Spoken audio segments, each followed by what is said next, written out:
Dobar den, почитувани. Се наоѓаме во период каде што може и за 10-15, зависи од времето, најмногу за 20 на дена, се очекува и будење на природата, почеток на вегетација кај овошките, нормално покасно ќе е кај виновата лоза, но овој период каде што се уште може да се изврши калемење на заспана папка на самите овошки, односно во самиот овоштарник. Калемење е процес каде што на одредена подлога или кај некоја овошка ставаме или сакаме да добиеме или да додадеме некој друга сорта на истата овошка со цел за едно подобрување на самата овошка или разнообразност во однос на плододавање. Калемењето на заспана папка или со помошта на калем гранче, значи може да се изведи со заспана папка или со помош на калем гранче. Калем гранчето најчесто треба да е со големина или со дебелина всушност на молив, а должината треба или се прави калем од најчесто со две папки.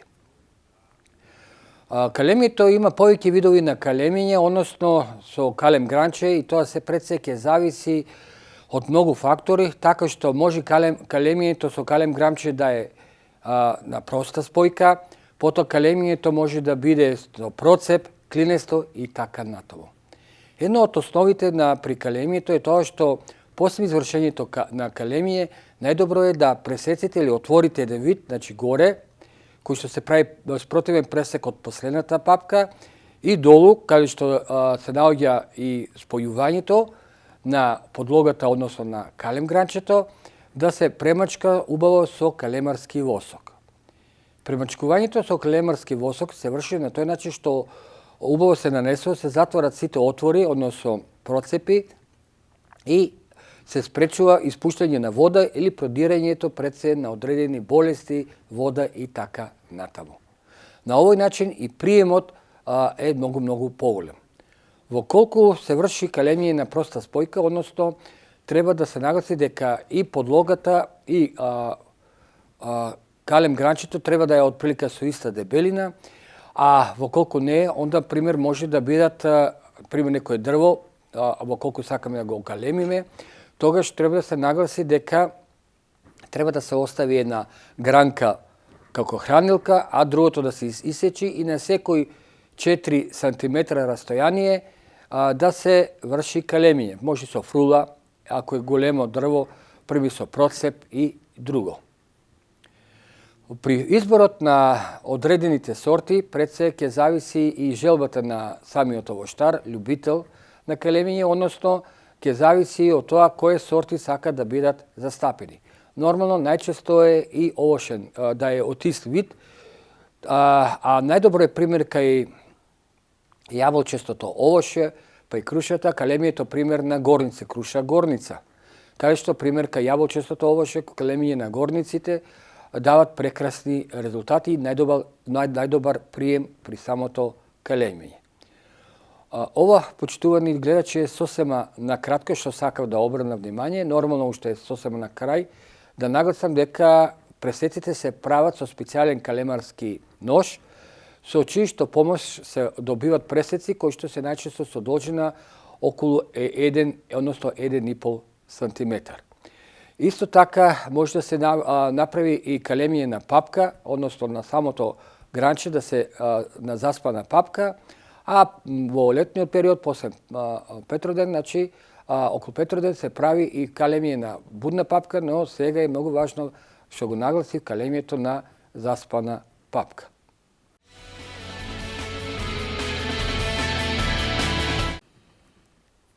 По релативно стабилно топло време, еве неделата што е зад нас, има најава и неделава што е пред нас, доаѓа до дестабилизирање на времето на одредени места или локалитети има поголеми врнежи од дожд, некаде има помали врнежи од дожд, што сето тоа е благопријатно пред се за подобрување на влагата во почвата, на зголемувањето на водата во самите езера, реки, подземните води и така натаму. Односно, знаеме дека оваа зима беше топла зима, сува зима, немаше снег, што пак допринесува да, во колку не дојдат понатаму сега и особено понатаму во иднина, односно во пролет сега, добри врнежи од дожд, да може да предизвика и не дај Боже и до суша во летниот период, односно недостаток на вода, како за луѓето, така и за самите растенија, односно за самото земјоделско производство. Но колку и да е благопријатно или добродојдено променливото време, врнежите од дожд, сепак они предизвикуваат и одредени проблеми во однос на појава на болести, особено на житните култури кои што се на отворено. Исто така се јавува и болести кај некои други култури, пример кај зелката кој што е веќе посадена на отворено, на поле. Житните култури, рековме, од една страна имат позитивност или благопријатност дождот им предизвикува, со тоа што влагата, ја зголема влагата во почвата, со тоа растот, развитокот им го подобрува и овозможува нормално да растат, да се развијат и понатаму да се дојде подобро класење и така натаму и добивање на поквалитетен род, во колку продолжи во иднина правилната распределба на водата, односно на дождот, но од своја страна може да предизвика појава на одредени болести кои што ги напаѓаат житните култури. Затоа, почитувани, препорачливо е да се изврши едно третирање, односно редовна хемиска заштита да житните култури, па колку и да доаѓа до, да речеме, неспецифично, затоа што знаеме дека често пати житните култури не се прскат, но рековме времето е такво што препорачливо е во овој интензитет на раст и развој кај житните култури да се направи 1 до 2 хемиски заштити на растенијата, односно пред се ќе зависи од времето понатаму како ќе се одвива. При избор на препаратите пред се предност ќе имат одредени системични фунгициди, а исто така во комбинација пожелно и препорачливо е да се додават и одредени инсектициди, а со цел, почитувани, да се спречат и евентуално појава на одредени инсекти кои што исто така може да предизвикат уништување на житните култури. И во комбинација сосема на кратко, затоа што со едно прскање целосен да има офат на заштита и стимулирање на развитокот на житните култури, да се додаде некој стимулатор, дали со ѓубриво богато со хумусни киселини, потоа ѓубриво богато со аминокиселини, во колку производителот не планира поради високата цена на азотните ѓубрива да додава азотни ѓубрива без разлика дали во амониум нитрат на уреачна или калциум амониум нитрат и така натаму форма, тогаш може да се изврши фолиарно ѓубрење, односно додавање на минерални ѓубрива, во кој што азотот ќе е подоминатен 25, 30 или некој друг процент кристално ѓубриво или течно, и убаво е, рекоме, да иде у комбинација, пример, со хумусните киселини, кои што имат и стимулативно дејство и за раст, развиток на самото растение. Значи, хумусните киселини не само што го стимулират растенијето да се развива, него исто така вршат стимулација и за развој. Во последно време се додават и има и ѓубрива, стимулатори на база на бактерии, корисни бактерии, бацилус субспециес. Значи, овие бактерии бацилус стимулират пред се отпорност, развитокот на растенијето, ожилување и така натаму. Значи, уште повеќе, подобра ќе е комбинација, но нормално треба се пази да не се употребуваат бакарните фунгициди, затоа што знаеме бакарните фунгициди имат и бактериоцидно дејство, значи уништуваат и бактерии без разлика дали се корисни или штетни по самите растенија. Значи може да се додадат во комбинација или пак да се изврши дополнително ѓубрење, фолиарно ѓубрење со употреба на минерално ѓубре и употреба на овие ѓубрива богати со овие бактерии корисни, кои што имат стимулативно дејство врз самите растенија.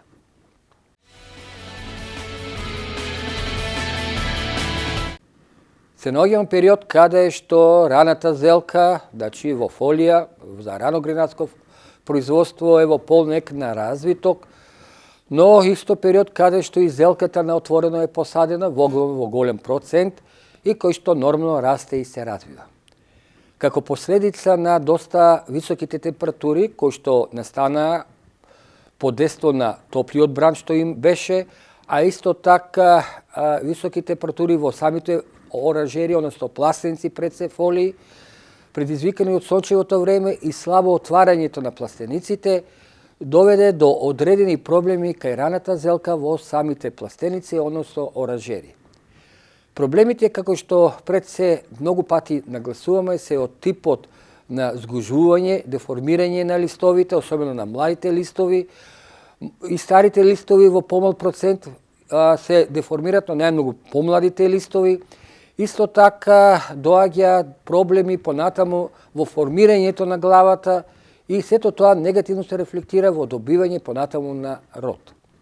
Затоа, почитувани, би сакал да нагласам дека оптимална температура за развитокот на зелката е од околу 17 степени Целзиусови.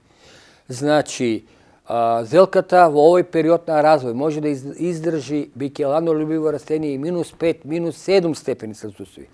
Температури утрески кои што одамна веќе 7 до 10 дена, па може и повеќе некаде, не се среќават.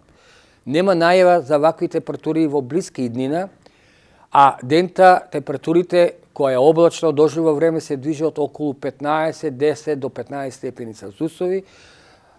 Сончево време и поголеми, значи отварајте ги луфтите или отворите на вашите особено пластеници, каде што нагло има и најголемо има подигање на температурата, слаба циркулација на воздухот и доаѓа до зголемување на влажност на воздухот кој што настанува како резултат на испуштањето на влагата не само од почвата, него и од самите растенија.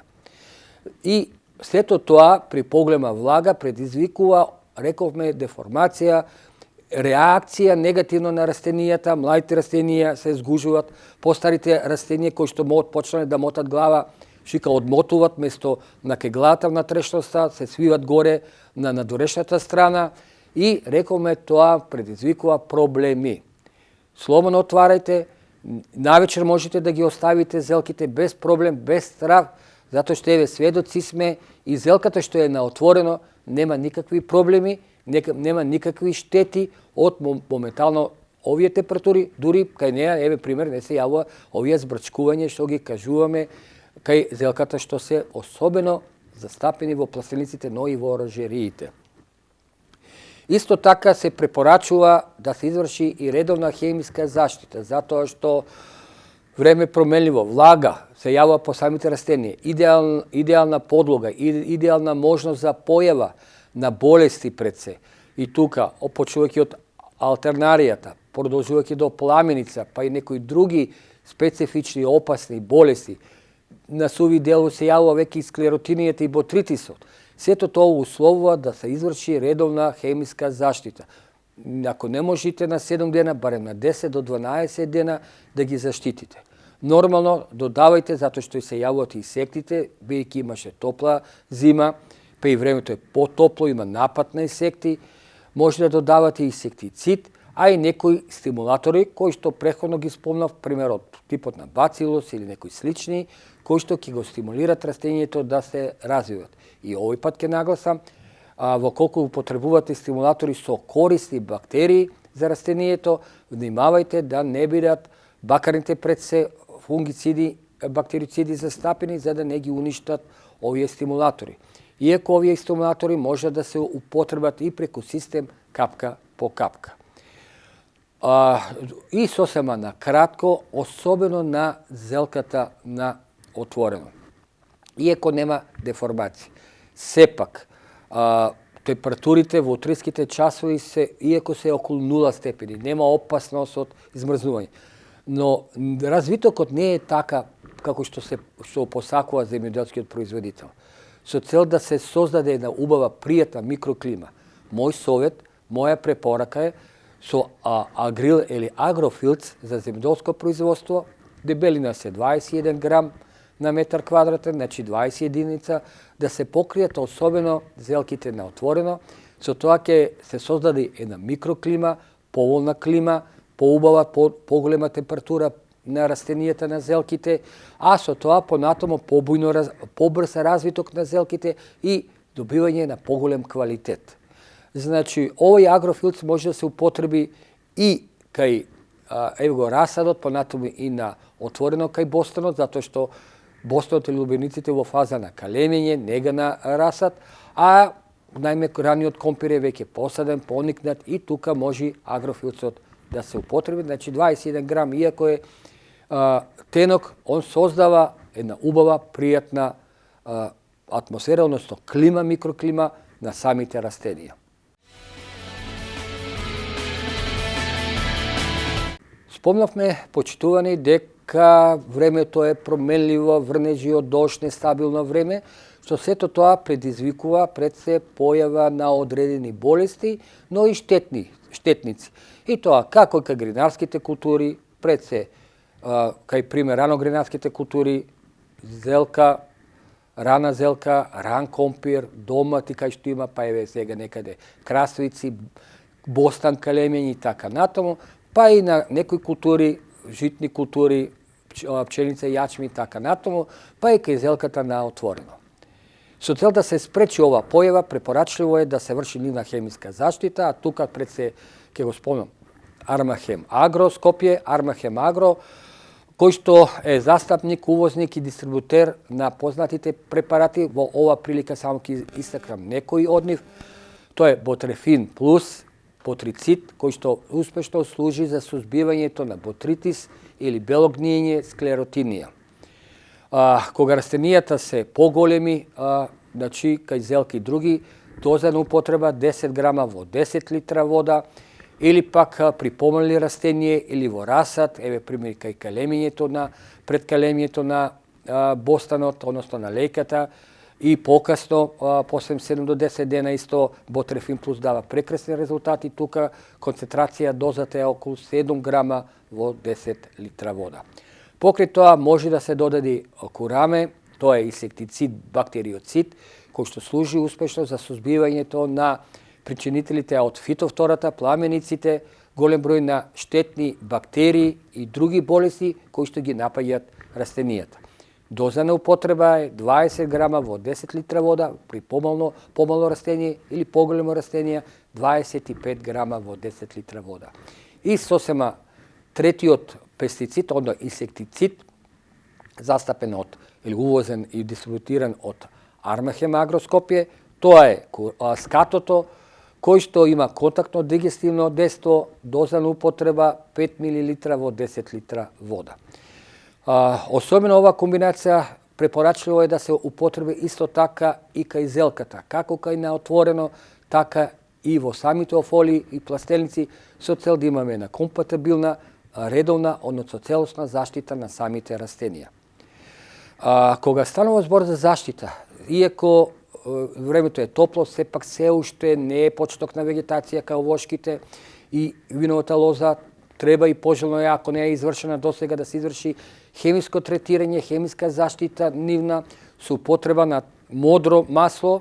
Тука Семенарство Скопје е увозник и дистрибутер на модрото масло, кој што е составено од две активни материи, тоа е бакарна активна материја, кој што има фунгицидно и пред се бактерицидно дејство, значи ги сузбива сите презимни форми на бактерии, болести и така натаму, кои што се кријат сега во заспани папки, пукнатини и така натаму, но и растително масло, кој што има инсектицидно, акарицидно дејство, оно па ги сузбива сите презимни форми што се наоѓаат сега, искриени исто така во одредени отвори по растението, така што ова модро масло дава прекрасни резултати за целосна заштита на виновата лоза и на овошките, нормално додека се во фаза овошките и на мирување.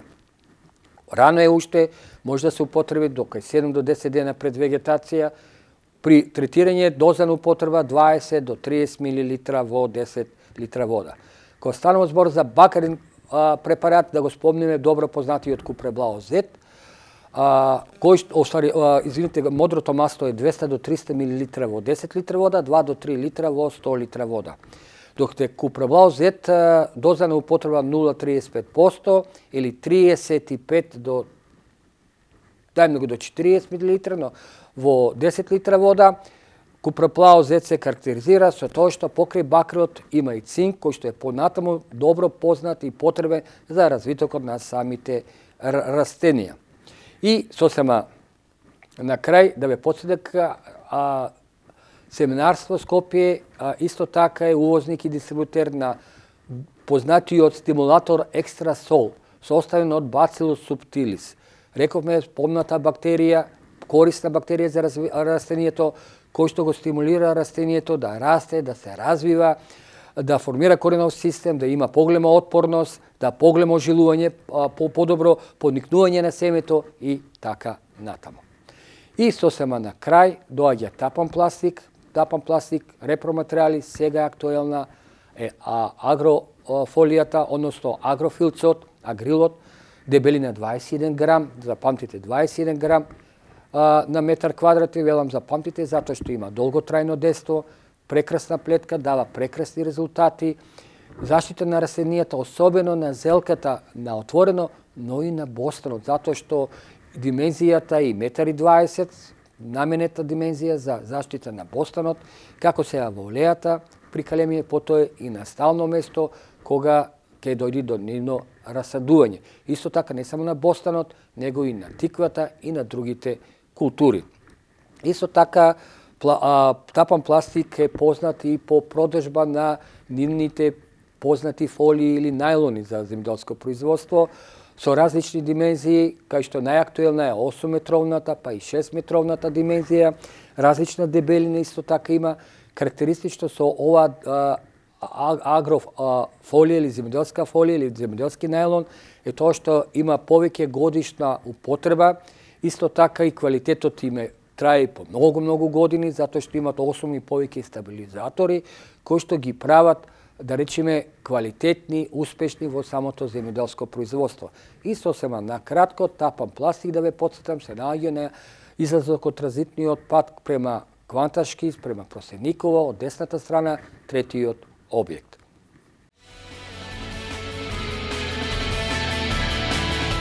Ова беше се што подготвивме за денешната емисија. Ви благодарам уште еднаш што бевте докрај со нас.